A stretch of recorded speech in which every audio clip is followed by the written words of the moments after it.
of having your own special outdoor space. A small garden that you can admire, enjoy, and call your own. And then you stop and think, I have no idea how to make it. Well, you're not alone. Over the past year, Monty Don has travelled up and down the country, visiting amateur gardeners and working with them to make their dreams come true. He's cast a critical eye over their plans. Don't be too horrified, okay, Monty? Everything's possible. I know it seems unusual. It's just profoundly unusual. And given advice. Just pinch that off. But they took so long to grow. He's got stuck in. Oh my goodness.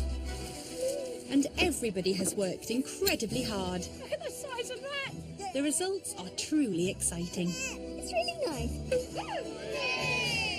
I do believe that everybody, however small their garden, can cultivate a big dream.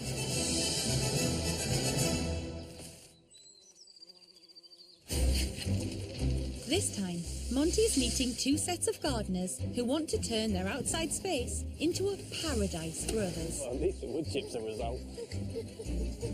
This is the Sunnyside Pick Your Own Veg Patch. From a much-needed family retreat Flower. The tree. That's it, tree. to a community project for the whole street. Like a salad. There you go, so you can have that for your tea. It's certainly going to be a challenge to build these big dreams. It's going to be the vegetables for free. Wow, that's very brave.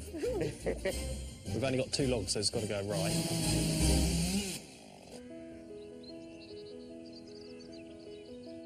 Emma and Josh moved into their house in Findon Worthing 1 year ago.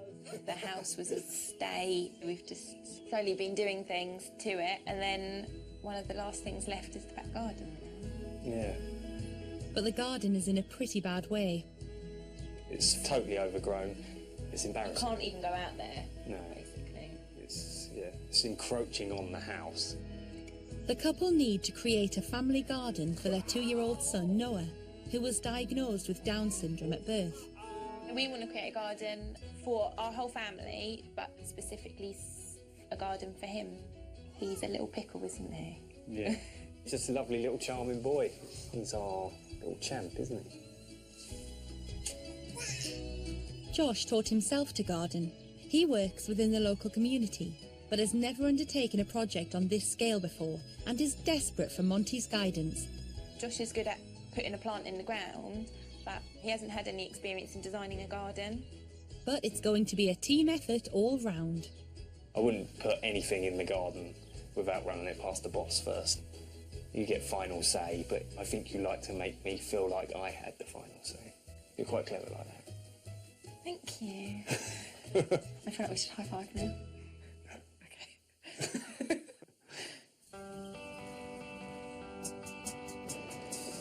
Originally from Zimbabwe, Alethea has lived in Hitchin for the past 8 years.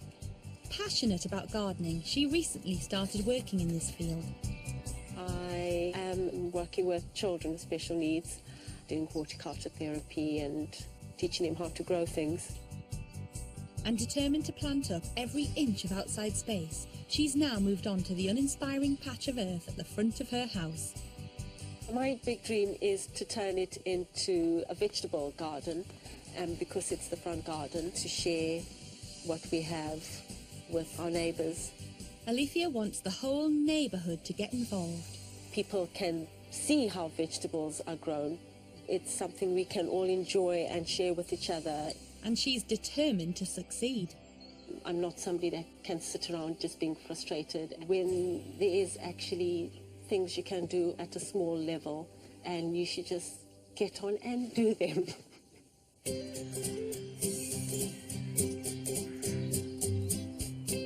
First up, Monty is on his way to Findon to meet Emma, Josh and Noah. They say never meet your heroes, so you could be a real diva. In my dad's wedding speech, he said, I'm so happy that the man that Emma's marrying carries a picture of Monty Don in his wallet with him. I don't.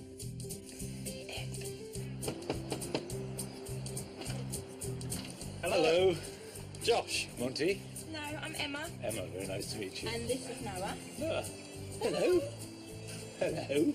How are you? So, Here it is. it is a bit overgrown, isn't it? Just a bit. Yeah. Why do you want to change it? We want a garden that is safe for Noah to play in. Noah spends his whole life with me standing behind him, guiding him. It would just be so nice to have somewhere where it's outside where he can just grow in confidence. Are there any specific things that you think he needs? Noah's got hearing loss, so we were hoping to make an area where some grasses, where when you brush through it encourages him to listen to the sounds. We'd like him to have plants that he can feel and touch, and even if that's like from a furry leaf to soft fruits where it's something he can just pick and eat. Presumably you want it to look nice and be nice for you too. Yeah. We're not making like a garden Yeah. for Noah, we're making a garden which he can embrace, but it's a family garden. Do you have a budget for this? Labour-wise, I can just crack on with it. Okay. Plant-wise, I reckon about £2 grand. I feel like with the right guidance, I can achieve what I want to achieve. Okay. The pressure is, because Noah's young, I've got to get this garden right sort of now. Okay. With no time to lose, Monty takes a look at Josh and Emma's plans. They want to create a sensory garden for Noah. They intend to clear the site and remove all trees, but keep the existing shed. They would like a central circular lawn with 6 different trees planted round the edge, with a textured path weaving round it. In the top left of the garden will be a sensory area full of cottage-style flowers. In the top right will be a living willow den surrounded by bamboo and jungle plants. Back towards the house will be a mud kitchen next to a living wall. I mean, I would really now try and pin it down a bit. So if you said the central bed is all edible, he can eat without harming himself at all. And then round the outside with your cottage garden feel, you could focus on the plants on the edge having textures. Right. Yeah. And then as he goes back in, really concentrate on the fragrance. Yeah, that's brilliant. And now what's this planting here? What I imagined, there's a bench here and it changes almost as if you've gone into another country. Whereas Right. here, you're into bamboos, grasses, Right. maybe bananas. Right. Really, almost like two worlds. You could combine them, your grasses and your sound here, with an edible bed in the middle, because it would get sunshine, and here another central bed, which could be touch. If you want to maximize all the senses, the sound of water is lovely and almost essential. Could we not introduce some kind of running water, dripping water, fountain that was completely child-friendly and safe? I mean, I can see somewhere where I think it might work well. Do tell them. I think on the back of that wall there. It would be interesting because you'd have to sort of discover it. Exactly. Monty believes Emma and Josh should keep the central circular lawn, but reduce the trees around the edge for more space and hold on to the bay tree. Keeping the shed will allow them to attach a water feature to the wall. He suggests simplifying the path so that it only leads to 3 defined sections. By combining the top areas, they will have one large sensory bed for touch, smell, sight, sound and taste. Finally, he wants them to link the mud kitchen to the top area with a living willow tunnel. But before he heads off, Monty joins a team of friends and family to get the site cleared. Oh, we should take this down, shouldn't we?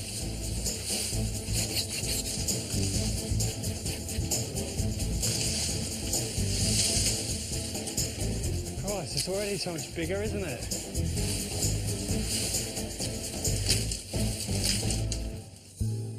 Cutting it back has made it seem easier to do. This is great. What's Noah going to think when he comes home? He's going to grab a rake. Monty has made quite an impression on the gang. Very impressive. Yeah, really, yeah. With his saw. Yeah, big hands. I thought he was just going to be standing around giving us instructions, but Yeah, we really did got get stuck in. didn't he? Yeah. At the moment, I'm just a bit shocked about how much it's all been hacked back, and it looks quite a bit more daunting now. It's always good fun clearing a garden. There's a sense of actually getting to grips, literally getting to grips and clearing away the old so you can bring in the new, But that is just the beginning, and everything from now on in, right up until the planting, is going to be more tricky. It's not every day you get to garden with your gardening hero. I've had an absolutely brilliant day.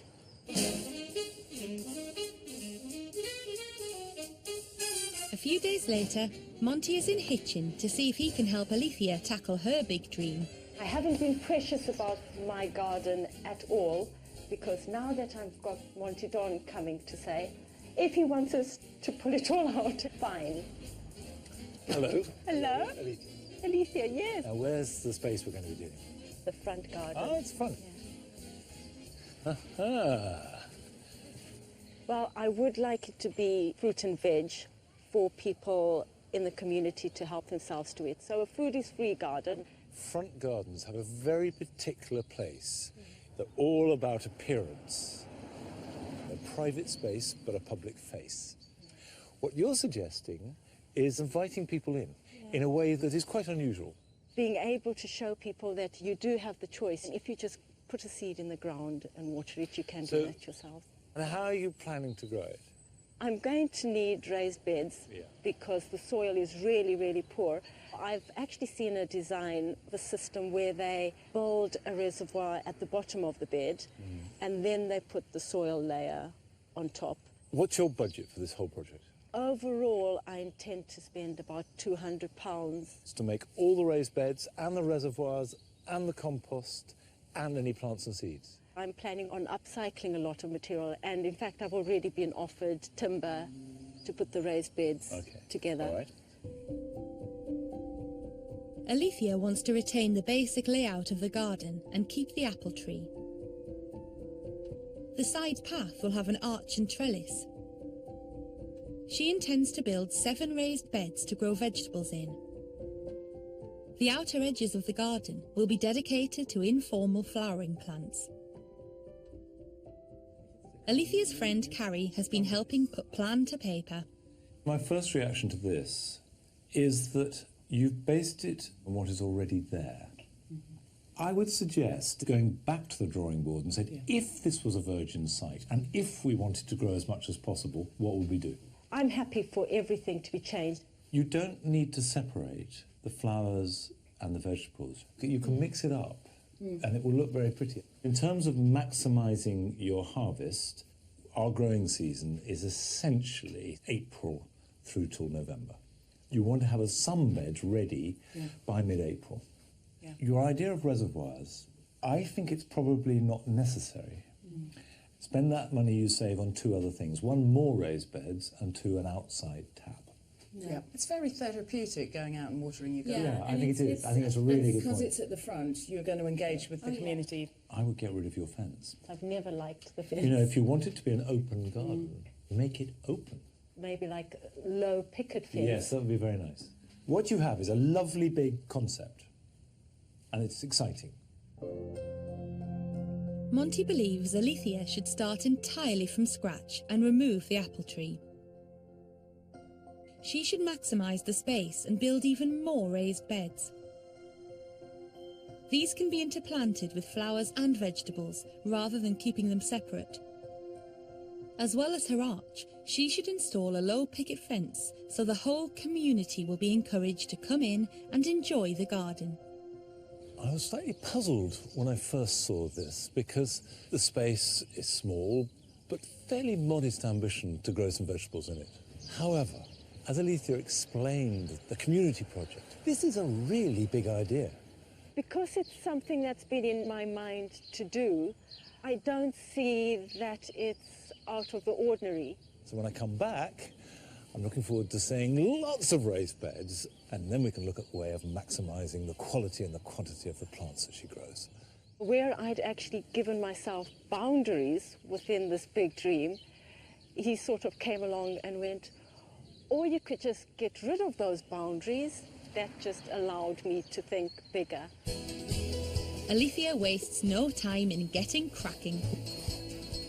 I quite like this colour. It reminds me of holidays in Cornwall. And inspired by Monty's visit, redesigns the garden to include more raised beds. such a small garden, capitalising on the space is the best bet. It's all a work in progress. Most importantly, the word is out on the street. Do you want to put me to work? Yes, please. If somebody has a vision, has a dream, and they put their time, their effort into it, they can make it happen. And dreams can become reality. If it's going to be a community garden, getting people from the community involved from the beginning would make people feel it's more their garden.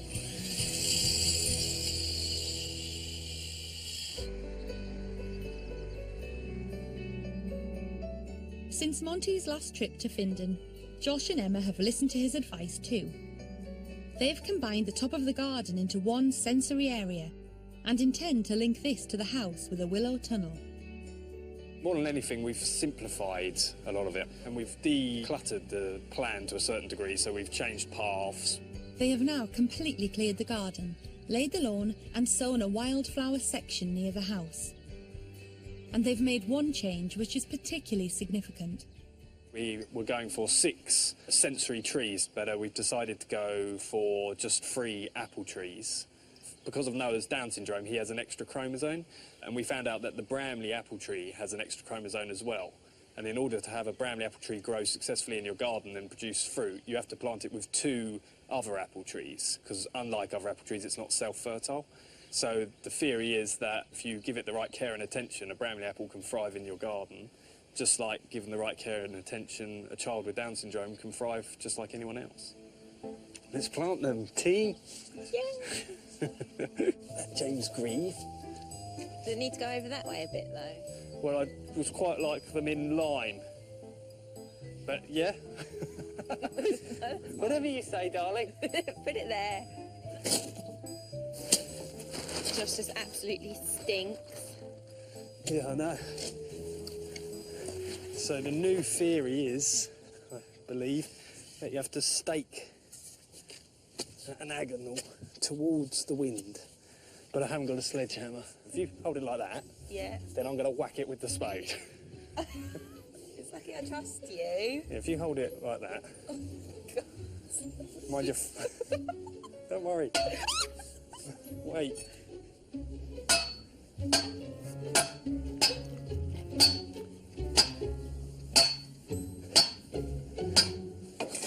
Like that. Right, and then we water it in. That's our first tree in our garden. Yay!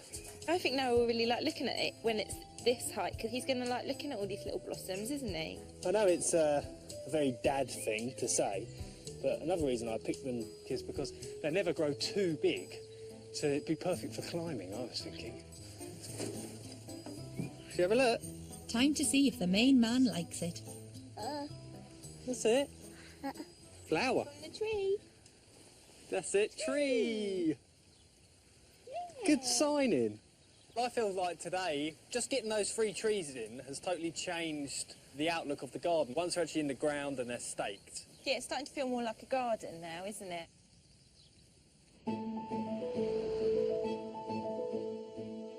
Back in Hitchin, the raised beds are in. But before she can start planting, Monty is keen for Alethea to work out what's going where. So she's off to Wimpole Estate, a National Trust property in Hertfordshire, with a huge working kitchen garden. Head gardener Philip Waits is ready to show her and Carrie around. It was built between 1790 and 1795, so it's been here a long time, just like me. Philip wants to show Alethea their version of raised beds.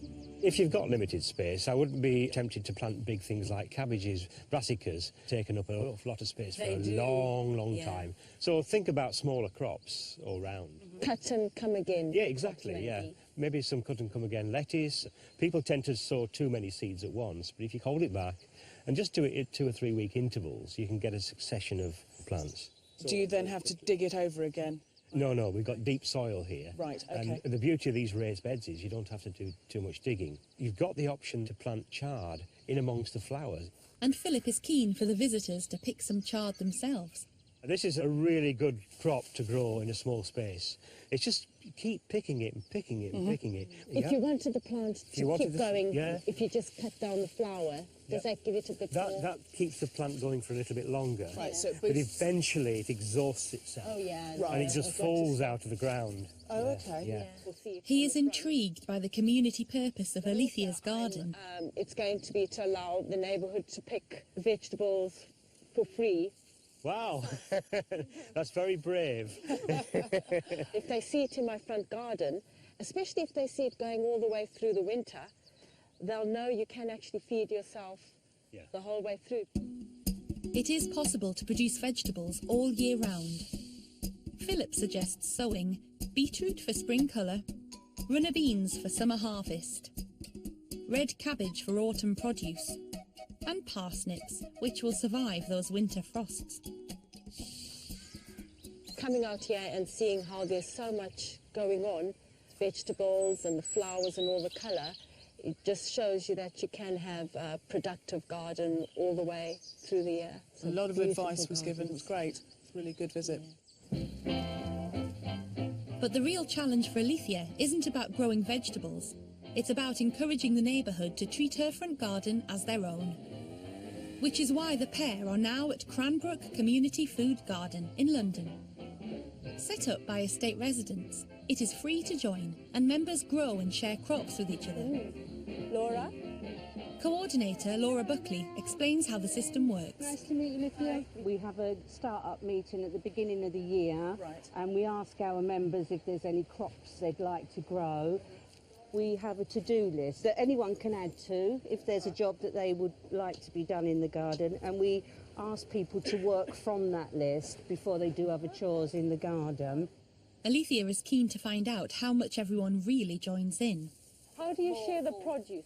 Larger, longer growing crops like the pumpkins. We would set a date when we were going to take them off the vines, and then depending on how successful that crop is, we'll either have one each or share them round. Certain vegetable, when it's ready, like the kale. So I ask people, once the leaf is at about 5 or 6 inches long, whether you want to eat it or not, you should take it off of the plant. That's a good idea. And Laura has some top tips on how to keep the locals coming back for more. Put a specific task, advertise that near your garden. We need help to do this specific task. We'll be doing it on this date. There'll be tea and cakes. Please come and help us. We just try and keep it as many people invited into the garden. So by having your events and putting out requests for things. It's like a little oasis in the middle of the housing estate. Very good day, seeing what's possible if communities and people put their minds to it, what you can achieve. In Findon, Emma and Josh have been motoring along with their sensory garden. The first element is a cobbled path for Noah to explore. The idea is to encourage him to walk on it. He can crawl on it. Walking on this is a bit more difficult and he has to work a bit harder, so it will strengthen everything. And then you've got the grass, wood chip, and then gravel. So we've got a mix of different textures and feels. Today, Josh's dad Bob is back to help with the next sensory element, a circle of wood chips complete with bench. But they've already come up against a problem. That's that Russian vine that was over the whole garden. Will it grow then? Definitely. Look at that. This is just to keep the worst of the weeds from coming up through the wood chip.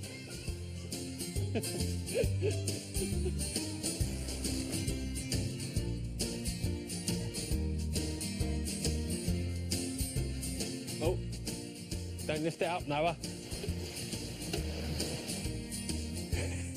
Oh, well, at least the wood chip's a result. Yeah, wood chip. Now to build the bench. But the boys aren't entirely sure how to go about it.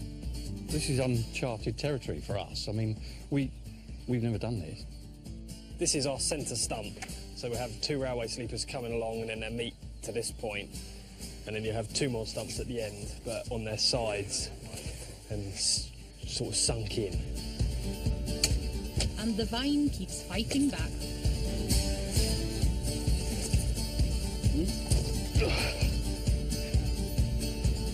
Time to get the chainsaw. No going back now. We've only got 2 logs, so it's got to go right.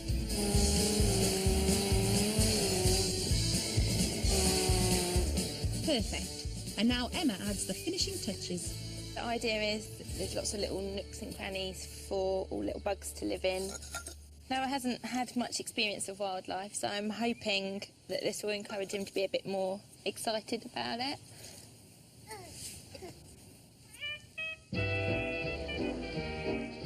In Hitchin, the garden design now maximises the space and includes more raised beds. Alethea has been flooded with donations and help, but people are still wary of it becoming a proper public garden.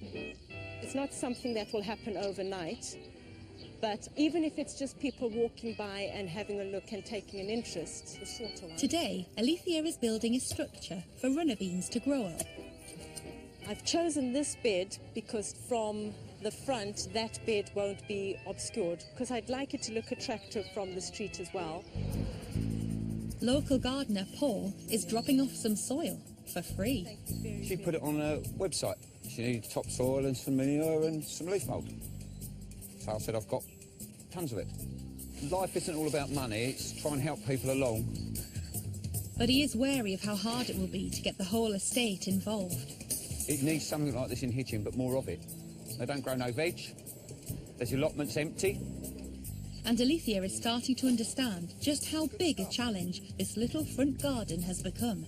I initially just had the feeling of it was some feel-good thing.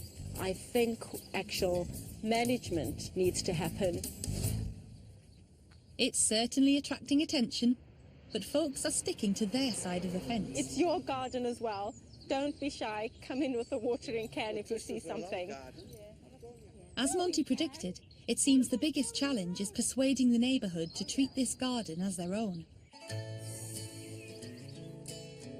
Over in Findon, Emma and Josh are feeling the pressure too, but for different reasons. A certain gardener is on his way to find out how they've been getting on. It was carnage when Monty was last here. Trees almost fell on people. You could smell the testosterone in the air that day. When I left Josh and Emma last time, their garden was literally falling around them. Absolute chaos, but of course that was the beginning. Having Monty like the garden for my own ego is massively important, just because to get his approval, being the king of horticulture, would be fantastic. But more than anything, it's if Noah likes the garden. What I really want to get on with today is making sure the planting is right, because what Noah needs is quite a subtle garden. Lovely to see you again. And you. Hello, Noah. Hello. Bare soil, ready for planting. How prepared is the soil? Have you dug it? I made a massive mistake because I dug a lot of weeds up I can, then I took a rotavator to it, and then I cultivated thousands of bindweed. It's the classic mistake. You shouldn't let a rotavator near anywhere that's got any weeds in it. You do it when the ground is completely clear of weeds, dug over, doesn't do the digging for you, and then it breaks the soil up. Right. And Monty has spotted another mistake. I'm sure you're aware, actually, some herbs are incompatible with others. So, for example, thyme and marjoram and rosemary are Mediterranean herbs, and they like full sun, really good drainage, quite poor soil. Yeah. Mint, you would normally never plant in amongst other herbs, because you'll just take over the whole thing. Yeah. Of course, you can always plant it in a pot. Yeah, that's what we've done with this one. This is just in its little... Fine, that's a really good idea. So what's going on behind? All here is just going to be plants. Almost all of them have a sensory input. Time to get cracking, but Monty wants to make sure Emma and Josh understand the fundamental rules of garden design. You need to make a choice now how you want to approach it. Do you want the final thing carefully planned out, or do you want it to evolve? I think we want an evolving garden, don't we? Things like the cosmos that I've grown from seed, they can all be gone next year, and then we can put something else there. Yeah. Personally, that's how I like to garden too. On to the next design rule. Do you plant in blocks or drifts? And the essential difference is we could create a screen of miscanthus. We could have a sort of hedge of miscanthus. We could have them in groups of 4 or 5, so they're really big statement plants throughout the garden. Or We could maybe have 3 here, and then 1 over there, and then another group of 3. Do you see? So you're picking it up like a rhythm. From a sensory garden point of view, drifts seem to work. With the design agreed, it's time to position the plants accordingly. But it's not long before Josh remembers something he should have mentioned earlier. What I forgot to mention is that we were planning on putting a pergola, so a post sort of there and there, up and over there. Where the plants are? Exactly. Why didn't you tell me? Too much Monty pressure. This is one of Josh's mad ideas. What do you want a pergola for? If it's just for climbers, you've got all these walls. Yeah. No, but let's forget it. You think like this all the time? Let's just get the plants. Looks like Josh is happy to sacrifice the pergola if it means more help from his hero, Monty. So, Verbena bonariensis have got purple flowers that come out in a floret. Butterflies love them. They will grow a nice open sunny position. So this is decision time. You either continue it to a path, which is a natural end, or you could have slightly different planting under the tree. So could we, from this grasses, go into something that's not massively different, but it's different? Because Exactly that. I've got that Crocosmia Brilliant. lucifer. Good, right. So Now that's perfect. Monty is keen to make sure all the plants fit into the overall design. In terms of colour, what colour would you use to take us from ivory to red? Looking at the plant, Yes. the pink poppies might go. What they don't have is the same leaf texture as any of these. Well, basically we've got upright leaves. I would suggest something that holds itself a little bit more delicately. Okay. And the salvia would be nice. Well, it might well work. Monty leaves Josh to finish placing the shrubs while he concentrates on one key sensory element with Emma.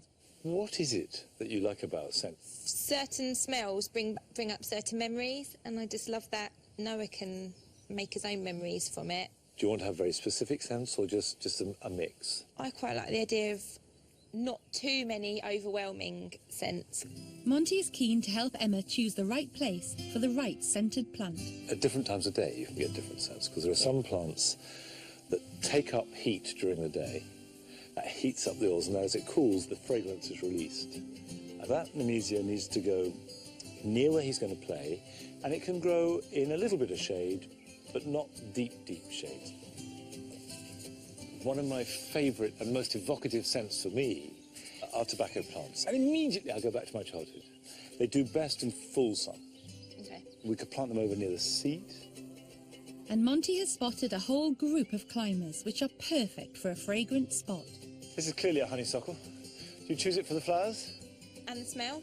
Yes, lovely. So that's perfect. So that will grow in some shade and in some sun. They're really good plants, and you can grow them up trees, you can grow them on trellises, you can grow them against a wall. You know, they're very, very variable. If I plant it right against the wall, 2 things are going to happen. 1, the roots are going to be constricted by the wall itself. And 2, when the rain comes, the wall takes up an awful lot of the water. So what you do is you angle it back. Plant it, put a cane or something up, tie it onto there. It will grow up that, and then you can train it along this. Time to see how Josh has been getting on with the sensory border. Are you happy with the way this is going? Yeah, full of energy and just want to crack on with it now. What do you think? While you were having a rest, we were doing things. If you can get these in the ground, the ones we laid out today, yep, and then continue this system of just building up colours, building up height, texture. Thank you very much. Bye-bye. I come away from this garden really feeling uplifted. It's been a real masterclass on just how to plant borders up. I kind of felt like I needed a notebook. If they keep the energy going, it will become a beautiful garden. I feel really inspired and educated. Yeah, it's got the ball rolling, definitely. Back in Hitchin, Alethea has been romping along with the veg. But it's not the community garden of her dreams just yet. There are 2 critical things at this point. The first is to make sure that the beds are made, seeds are sown, and as much is planted as possible. And the second thing, which is equally important, is how she is sowing the seeds within her community and neighbourhood. Hello. Hello. Oh, hello. Show me the detail of what you've done. You've used scaffold boards, have you, for your raised beds? Yes, scaffolding boards from a local scaffolding company. Right. Those are somebody's rabbit or chicken hutch bits. And these are peas growing up them? There's peas growing up them. Your beds are more or less made. So what about seeds, seedlings and plants? I've got all my seedlings over there. We've got some courgettes and tomatoes. Dill, Yeah, aubergine, yeah. chilies from chili seed from a local restaurant. So we want to get this planted out today. As much as possible. Right. Whereabouts are these going to go? Monty has got some top tips for raised beds. I like to plant right to the edge of them, and then the roots go back inwards, because it just allows more space in between your other plants. Okay. So let's get the corn in place first. Corn is wind pollinated. Yes. So you never plant it in rows, always plant it in blocks. Because if the wind always comes from this direction, it may just blow the pollen away. Basically, always a grid, never in just a row, because otherwise there's a risk they won't pollinate. Yeah. And he's also full of advice on how to pack it all in. On raised beds like this, I think intercropping, closer spacing than normal. If in doubt, squeeze an extra one in. I tend to have a basic unit of spacing, which everything gets spaced at, which is the span of my hand. I think it's more productive to have more smaller things than a few bigger things. When you're planting tomatoes of any size, you want to bury it as deep as possible. Yeah. Bury it up to the first leaves. It'll grow roots from the stem and it'll anchor it more firmly in the ground. And Monty is keen to maximise all the space possible. So what's coming in here? I was going Just to just simply leave that that. because of that. But you can't afford the luxury of that. Yeah. Put some more bush tomatoes in there. I would pack it in and get 2 bush tomatoes in there and then even underplant it with lettuce. 1, 2. But Monty is more concerned about the real dream for this garden. Are people coming in to pick? I mean, are you Not having... yet, because it's still a work in progress. But Oh, children I have. Yeah, but how are you going to let people know that it's not work in progress, its doors are open now? I'm going to put a sign up. Right. A proper sign. And I did think I'm going to have an honesty box and just say it's all free, but If you wish to make a, if you any wish to donations make a will go donation towards compost. Why not do it to a charity? Yes. Whether it's the local school or a hospice, and then if you let people know, you said we raised £100 and that went to so-and-so. That's where my signpost, my notice board your notice board will come in. Very good. With the plants in, Monty also has some tips on feed. I'm a great fan of comfrey and nettle feed, which of course has the great advantage of costing nothing. It's organic and incredibly effective. Luckily, Alethea knows just the place for a spot of comfrey and nettles. I tend to cut it right off at the base like that. Comfrey, more than any other plant, seems to absorb minerals and also has a huge amount of protein. But because it stores elements so very well, it then transfers them. So it's very good to make a tea from, it's very good to add to a compost heap. You can just lay the leaves on the ground. Just lay them as a mulch. I do that with tomatoes every year. Nettles have much more nitrogen, so they produce leaves and foliage. Feed nettles earlier in the year to get a nice big plant, and then feed comfrey from about mid-June onwards, and that develops the fruit and the flowers. The way I do it is I cram them in, and essentially I infuse it. So I'm not pressing it, I'm not extracting it. Now we just fill it up so we cover the foliage. Leave that for 3 weeks. And then strain off the liquid, and that is your concentrate. Okay. And don't use it more than once a week. Having the nation's favourite gardener helping out just might be beginning to draw in the locals. Yes, Mr. Hi, Charles. Alethea. I've got some freebies for you. Oh, excellent. Thank you very Hello. much. What are they? What type of tomato? Tomato aroma. Will you be passing by and picking vegetables from here? Oh, yeah. It's easy enough to do because I'm not far from here. So if your allotment doesn't do very well, you can come here. I can always come back here. He was saying underplant stuff, cram things in, the closer the better, which I think is a great idea. What Alethea wants help and I guess support for is the big dream of including her community, of inviting and enticing her neighbours to come in and help themselves. Now, I think that's hard. Having somebody who's the gardening guru of Britain saying, this is a fantastic idea, go ahead, everybody plant vegetables, I think is really good. In Findon, Josh has been working hard and the garden is starting to take shape. He is determined to create something really special for Noah. So he's off to Wisley Gardens in Surrey. Founded in 1878, the gardens are celebrated for their experimental and diverse planting schemes, and Josh is keen to explore their dedicated sensory garden. Curator Colin Crosby is on hand to show him around. Hi there, Josh, how are you? Oh, yeah, not too bad. Yeah, Thank good you to very meet you. much. Try some of those. It's fantastic. It really is. It's a really dark monster, really, really sweet, colourful, interesting in the garden. Brilliant. It's actually delicious. Let me show you some other things that we've got that might just be interesting.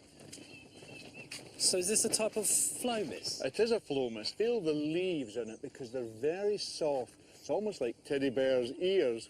I'm really pleased to see this because we've actually planted a few of these already. This plant, it loves hot, dry, sunny positions. We're on really hot, sunny chalk. Perfect. Yeah. The garden is filled with plants which have been chosen because they stimulate a number of senses. And look at these lovely raised benches that we've got here.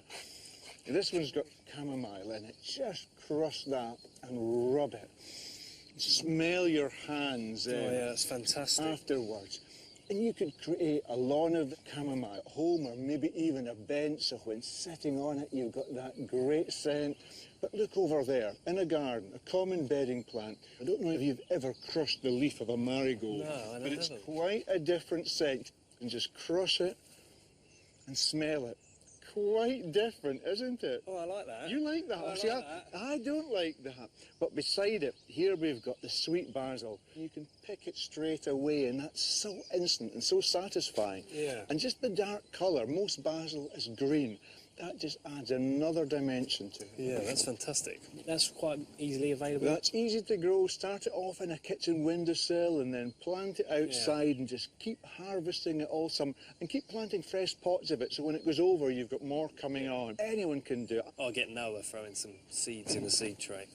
And Colin has got one more trick up his sleeve. And I'll show you some mints that actually don't smell of mint. Look in here now. Ginger mints, chocolate mints, grapefruit mint, basil Blimey. mint. Try that one. I smell mint with that one. Well, that's right. It's spearmint. Smell that one and see if you get a different scent with it, because it should be slightly different. Oh, yeah, now that, yeah. And this one they call apple mint. So are these widely available? The best place to go to is a specialist nursery, because the advice they give is just fantastic. This garden here, what we tend to find is it's children that get the most out of it, because they love interacting with the plants. To create a sensory garden, Colin recommends planting silver sage for touch, bright bold sunflowers for sight, love in a mist seed heads for sound, chocolate cosmos for a rich vanilla smell, and edible flowers like nasturtiums for taste. The garden also contains a living willow arch, which is exactly what Josh hopes to create back home. Sculptor Tom Hare is happy to talk him through the technique. What we've done is made a steel frame, just a very loose armature, just a couple of lines. What I'd like you to help me with, to start with, is put this base layer on with the material that I've actually soaked. So this time of year, because we're working with a seasoned stick, it needs to be soaked. You kind of feel like it's just going to snap, don't you? They have a fat end and a thin end. Right. The fat end's referred to as the butt, and that has a lot of tension in it. So that's Right. really useful for kind of twisting and locking into the structure. Okay. But the whippy end, the tip, is great for tying, so you can use it like a piece of string. Right. We can put the fat end into the ground, into there. That kind of locks it off, so you can draw a line. Oh, right, okay, yeah. Use that to tie in. Perfect. I think visually, like arcs and S's, C shapes, they look the best. So if I wanted to make a window, would I just sort of start by tying it in and bringing it round? One suggestion could be to make the window first, so make a porthole like a frame. Right. All I'm going to do is work at this butt end and just draw a circle in, and then we can just thicken that up by adding another one in. Fits perfectly. So what we need now is a few little tip ends, and you can use these like string. This is a very basic way of creating some drama in your garden. Yeah. And you can make structures and features quite quickly. So do you feel like you have enough techniques to continue and finish this on your own? Oh, definitely not. No, yeah, I do, yeah. You're safe. With half the arch complete, the whole trip has left Josh with a lot to think about. It's given me a lot of inspiration. I like having a selection of the same plant, but each one having different smell, a different element. It's been brilliant.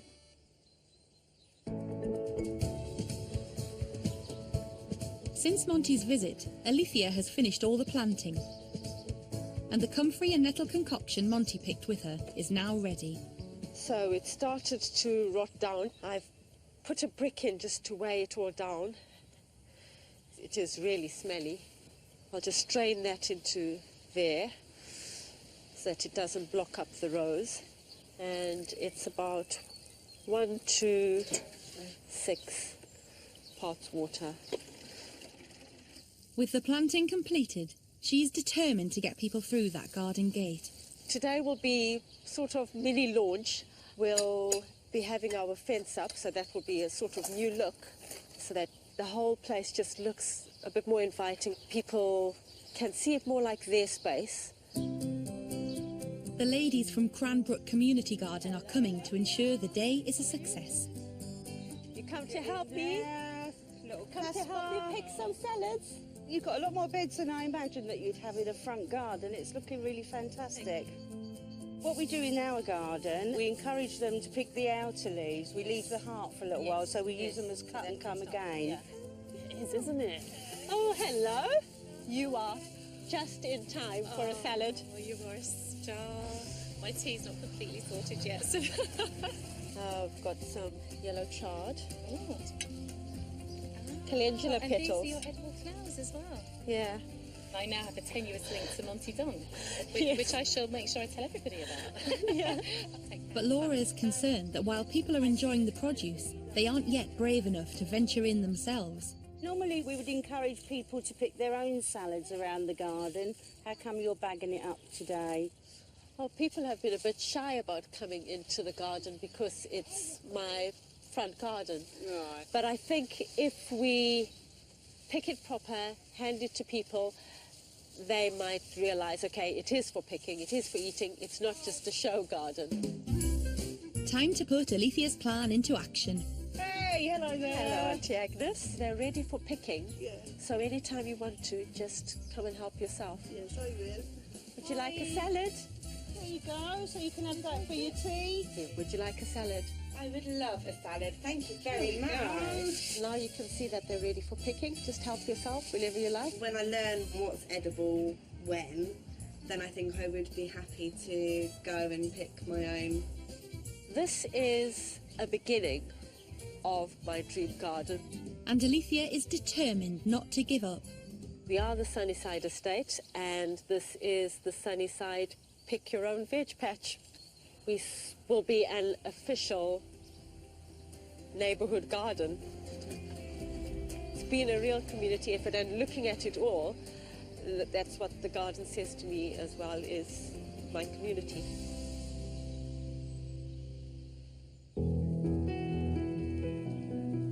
In Findon, Josh has brought back the willow arch so Emma can help him finish it.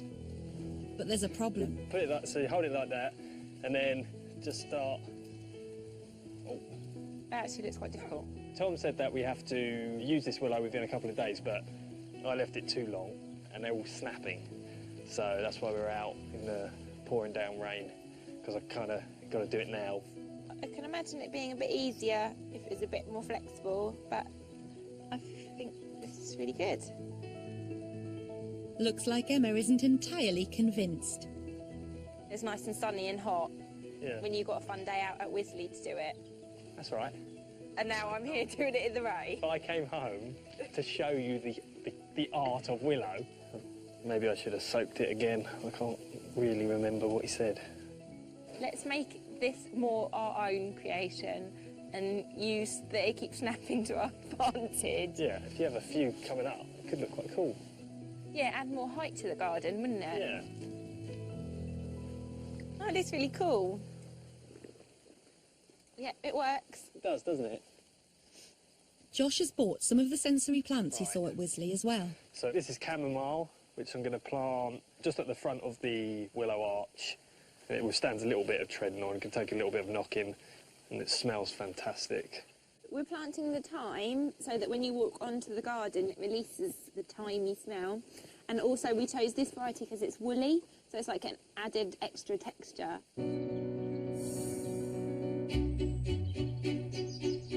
Back in Hitchin, the Sunnyside vegetable patch is complete, and people are finally starting to step inside. Hopefully have shown people that it's not so taboo to have vegetables and food in your front garden. It does jump. And you can have food out of the ground the whole year round. Time for Monty to come and formally declare this garden open. I'm excited and nervous at the same time, but I'm looking forward to it. Alethia's garden is a puzzle, and I am fascinated to see if she's had any success with this and what people's reaction has been. Hello. Hello. Lovely to see the garden so full.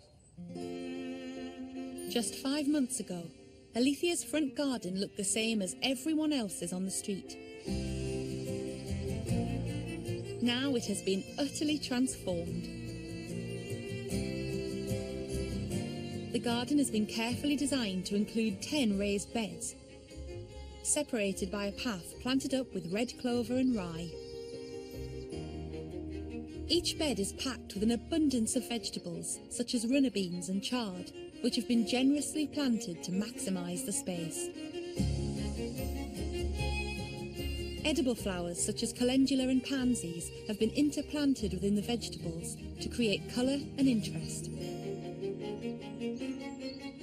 And each bed has been carefully labelled to entice people into this space to pick for themselves. I remember the first plans were not really aggressive enough on the use of space, and I encourage you to pack it in. Do you think that was the right idea? Oh yes, that was a brilliant idea. I have kept that in mind to just make sure that there's always something going in the spaces. Remind me what your budget was. My budget was £200. Thankfully, that's where the community involvement and community coming together to help. How much have you spent? I've spent £150. Really? So you're under budget? Under budget. How have people reacted? That's been the best part of this garden. People are saying, are you continuing this then? Like, yes, it's an ongoing thing. It certainly is. The whole estate has arrived to pick their own veg for tea today. I would just like us all to just give Alethia a really big hand. The strawberries are nice and close to the pavement, so my little daughter always sneaks through the fence and grabs a handful on the way into town. I'm really envious of her tomatoes because I can't grow them in my back garden. Well, maybe you should grow them now in your front garden. Yes, I do. I think Monty was impressed and happy to see how people have in fact got involved. It's been really good to see that people wanted to continue. I was quite sceptical about Alethia's dream. But if this garden sows the seed and persuades other people to grow vegetables and share them from their gardens, then that's a very big dream.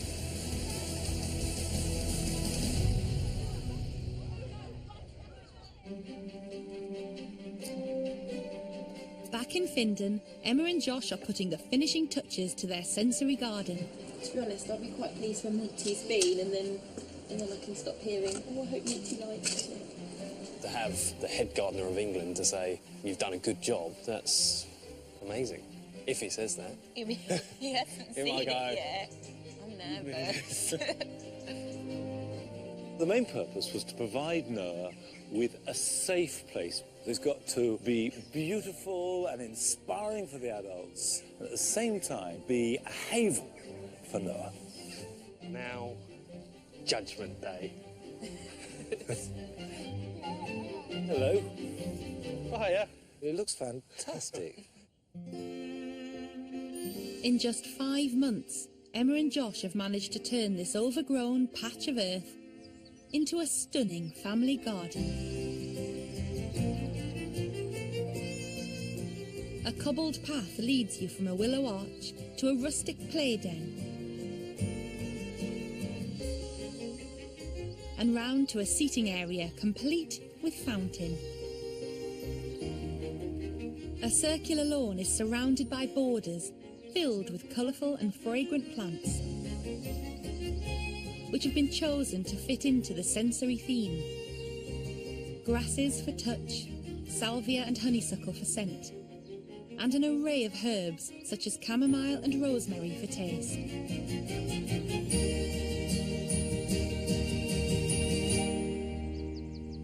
Is it worked out for you? Are you getting pleasure from it? It's everything we want in a garden. It's a total fantasy, fun garden for Noah as well. He just loves it and he just goes off in his own little world. You coming, you're going to show me the path? Real variety here, haven't you? Different types of touch, soft, some harder, good scent. And it's all your sort of height too, isn't it, Rosie? How much did it cost? I reckon £3,000. It strikes me as not bad value for money, that. No, absolutely. Yeah. Are you still pinching yourself that it's so different? Well, I pinch myself every morning when I look out the kitchen window. Before, it was just awful, and now we've created this. At the end of the day, it doesn't matter how well we like the planting schemes of the borders. If he's running around and he's playing in it, we tick the box we wanted to achieve. You know. I think that's clever planting on your behalf. Oh, that's made my day, made my year, made my life. Hi. And Noah isn't the only person who is enjoying the garden. To the garden and to Noah, to both of them. Cheers. Wouldn't have believed it could look like this. It's fantastic. Yeah. It's better than I expected. This is a real achievement, and they will grow in themselves as Noah grows up with it too. I feel that he's grown so much from just the process of making the garden. What this garden shows, more than any, that gardens are for everybody. I got married, I've had a kid, and then creating this garden over the space of a year have been the best parts of my life to date, easily. I'd recommend anyone who has a big dream to just go for it.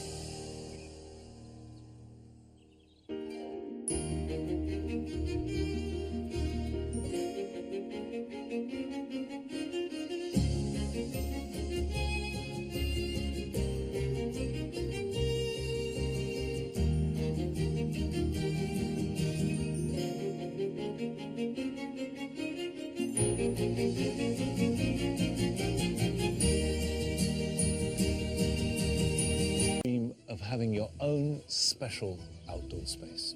A small garden that you can admire, enjoy and call your own. And then you stop and think, I have no idea how to make it. Well, you're not alone. Over the past year, Monty Don has travelled up and down the country, visiting amateur gardeners and working with them to make their dreams come true. He's cast a critical eye over their plans. Don't be too horrified, okay, Monty? Everything's possible. I know it seems unusual. It's just profoundly unusual. And given advice. Just pinch that off. But they took so long to grow. He's got stuck in. Oh my goodness. And everybody has worked incredibly hard. Look at the size of that. The results are truly exciting. It's really nice. I do believe that everybody, however small their garden, can cultivate a big dream.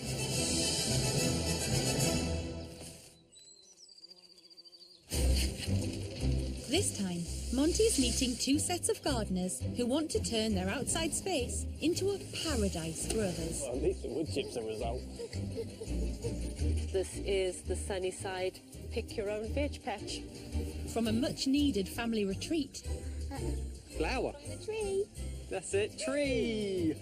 to a community project for the whole street. Like a salad. There you go, so you can have that for your tea. It's certainly going to be a challenge to build these big dreams. It's going to be the vegetables for free. Wow, that's very brave. We've only got 2 logs, so it's got to go right.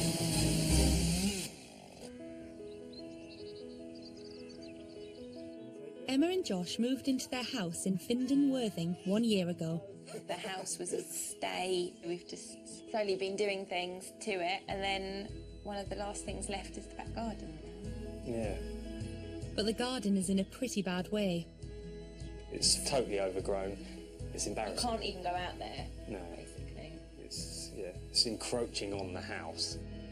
The couple need to create a family garden for their 2-year-old son, Noah, who was diagnosed with Down syndrome at birth. We want to create a garden for our whole family, but specifically a garden for him. He's a little pickle, isn't he? Yeah. Just a lovely little charming boy. He's our little champ, isn't he? Josh taught himself to garden. He works within the local community, but has never undertaken a project on this scale before and is desperate for Monty's guidance. Josh is good at putting a plant in the ground, but he hasn't had any experience